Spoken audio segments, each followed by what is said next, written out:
दोस्तों, जैसा कि आप सब जानते हैं कि जन्नतुल बकी मुसलमानों का पहला और सबसे मुकद्दस कब्रिस्तान है, जो सऊदी अरब के मदीना शरीफ में वाक़ है। यहाँ दफन होने वाले लोग इसलिए खुशकिस्मत समझे जाते हैं क्योंकि इस मुकद्दस हिस्से में कई सहाबा इकराम रजलाहु अनूम की कब्रें मौजूद हैं। जन्नतुल बकी की एक खास बात यह भी है कि यहाँ कब्रों पर किसी किस्म की तख्तियाँ, नामपट या निशान लगाने वाले पत्थर वगैरह कुछ भी नहीं मिलता। हर कब्र को सादगी, बरकत और एक जैसे अंदाज के साथ रखा गया है। दोस्तों, आज के इस वीडियो में हम आपको जन्नतुल बकी से जुड़ा एक ऐसा हैरत अंगेज और रूह हिला देने वाला वाकया बताने वाले हैं, जिसे सुनकर यकीनन आपके भी रोंगटे खड़े हो जाएंगे। यही वजह है कि आज का यह वीडियो आप सभी के लिए बेहद खास है। इसीलिए इसे आखिर तक जरूर देखें और अगर दिल को छू जाए तो एक लाइक और शेयर भी जरूर कर दें, ताकि यह बात और भी लोगों तक पहुंच सके। तो चलिए दोस्तों, शुरू करते हैं। दोस्तों, आज हम आपको जो वाकया बताने वाले हैं, यह वाकया एक अब्दुल जमील नाम के शख्स ने कसम उठाकर बताया है। दोस्तों, अब्दुल जमील कहता है कि वह पिछले 25 सालों से सऊदी अरब के मदीना शहर में काम कर रहा है और जन्नतुल बकी में गोरखन के काम को अंजाम दे रहा है, यानी कि कब्रें बनाने का काम कर रहा है।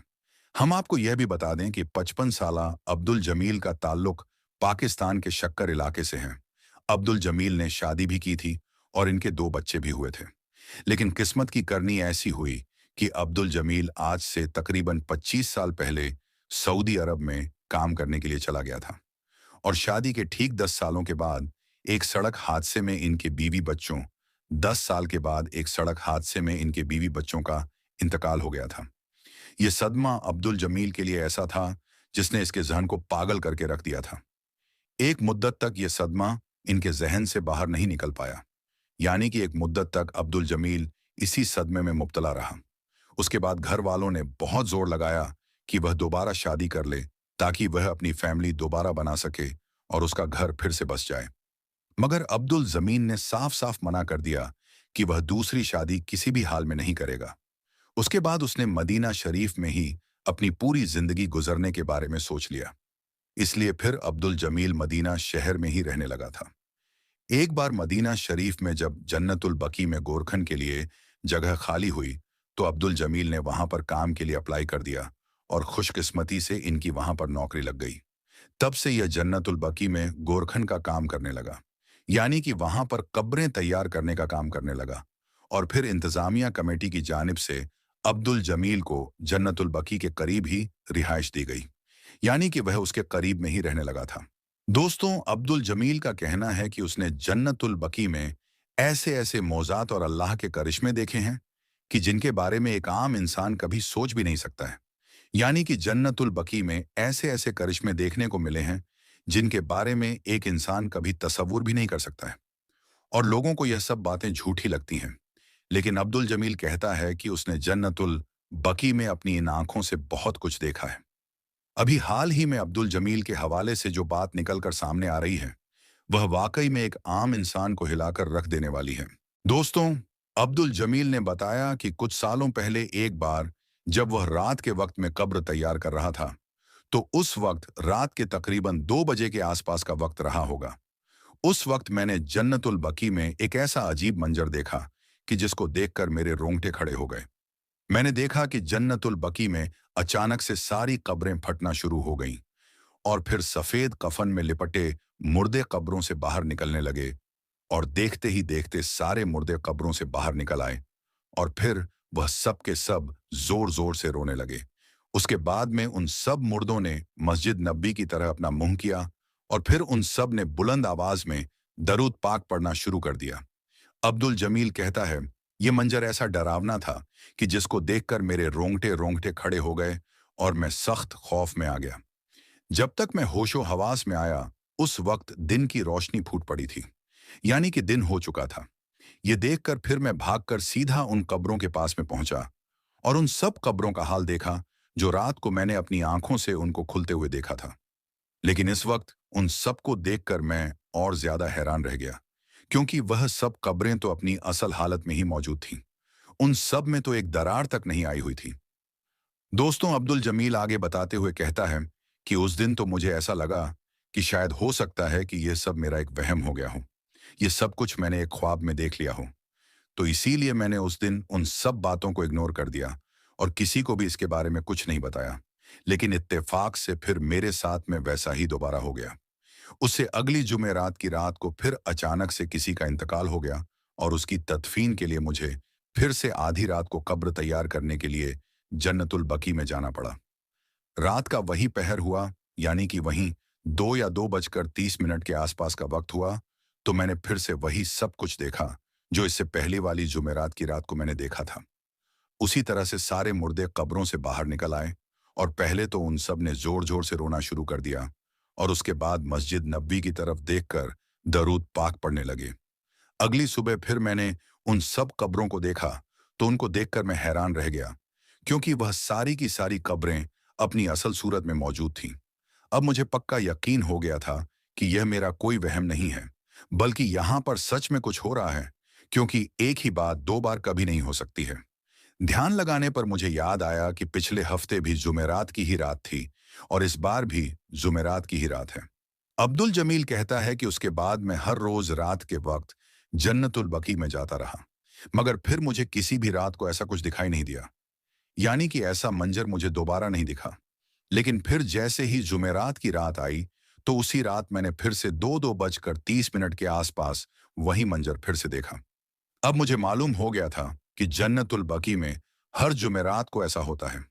दोस्तों, अब्दुल जमील आगे कहता है कि उसके बाद मैंने हर जुमेरात की रात को जन्नतुल बकी में बिताना शुरू कर दिया।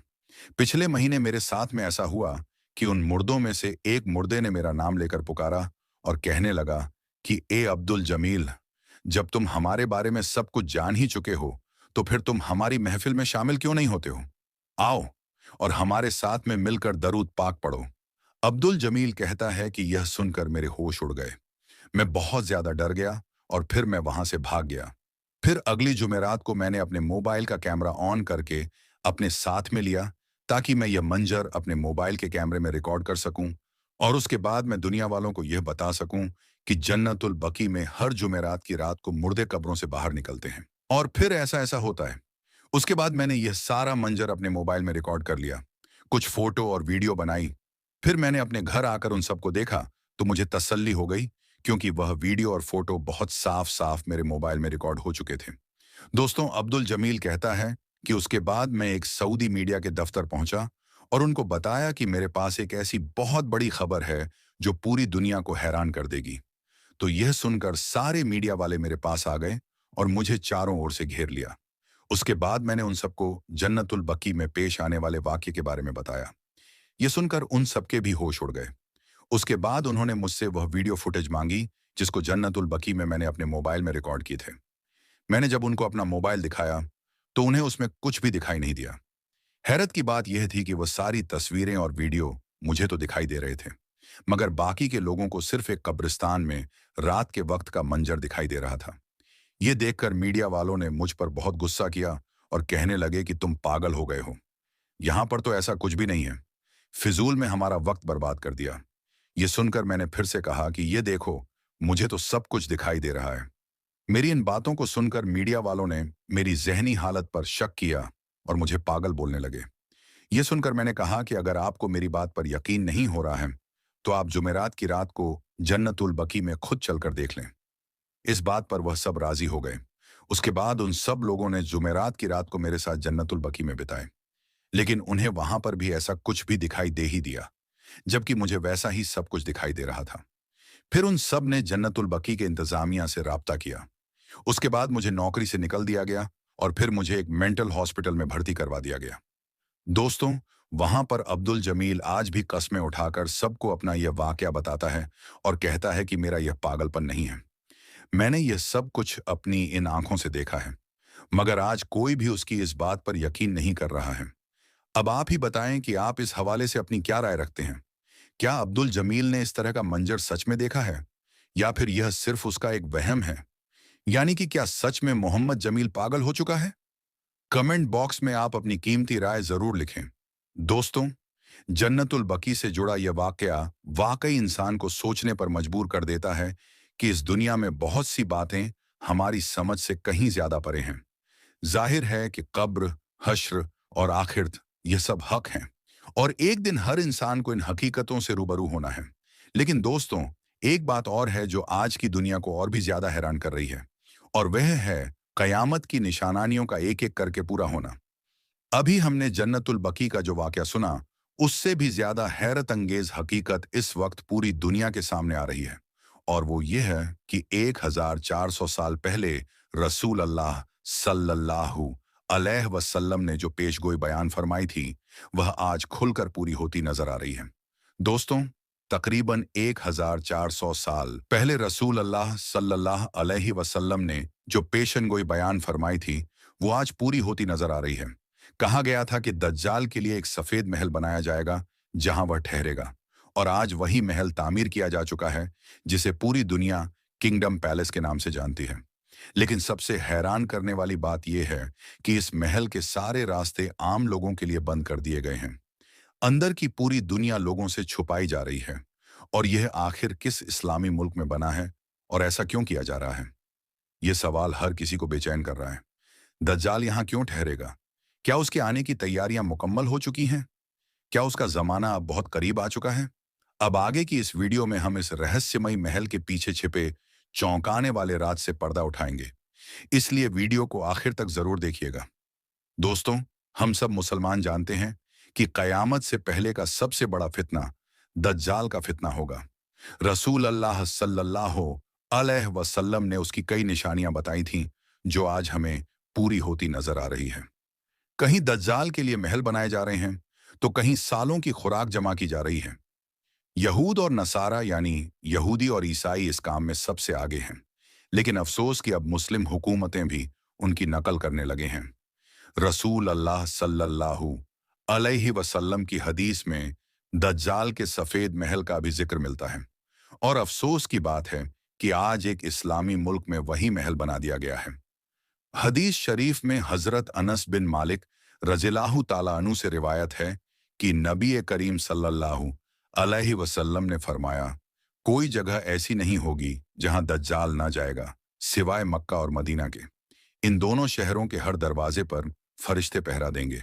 फिर मदीना के लोग 3 बार भयंकर जलजला महसूस करेंगे, और उसके बाद अल्लाह ताला वहां से सब काफिरों और मुनाफिकों को निकाल देगा, क्योंकि दज्जाल इन दोनों मुकद्दस शहरों में दाखिल नहीं हो सकेगा। इसीलिए दज्जाल मदीना के पास मौजूद जबले हबशा नाम के पहाड़ पर ठहरेगा। एक और हदीस में आता है कि रसूल अल्लाह सल्लल्लाहु अलैहि वसल्लम ने सहाबा से फरमाया कि लोग निजात के दिन के बारे में पूछते हैं। सहाबा ने पूछा, या रसूल अल्लाह, वो दिन कौन सा होगा?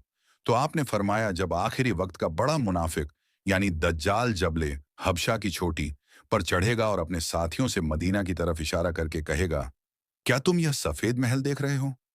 यही अहमद की मस्जिद है। फिर वह मदीना के करीब आएगा तो वह सिर्फ इसलिए रुकेगा ताकि एक तलवार लिए फरिश्ते को वहां छोड़ सके। इसके बाद वह अल्जफ नाम की बंजर जमीन पर डेरा डालेगा। उसी समय मदीना में 3 बार जोरदार जलजला आएगा, और फिर कोई भी मुनाफिक या फासिक, गुनाहगार मर्द और औरत वहां नहीं रह पाएंगे। सब दज्जाल के साथ निकल खड़े होंगे। यही दिन यौम निजात यानी बचाव का दिन होगा। हदीसों की रोशनी में साफ होता है कि जब दज्जाल का ज़हूर होगा, तो वह मदीना के पास मौजूद एक पहाड़ की चोटी पर कयाम करेगा, जिसे जबले हबशा कहा जाता है। आज भी यह पहाड़ मदीना मुनव्वरा में मौजूद है। हैरत की बात यह है कि इसी पहाड़ पर सऊदी हुकूमत ने एक सफेद महल बनवाया है, जिसे किंगडम पैलेस कहा जाता है। कहा जाता है कि यह महल दज्जाल के लिए ही बनाया गया है, क्योंकि जब वह मदीना पर हमला करने आएगा तो यहीं ठहरेगा। जब इस महल की तामीर शुरू हुई थी तो कई मजहबी रहनुमा और बड़े अफसर इसके खिलाफ हो गए थे।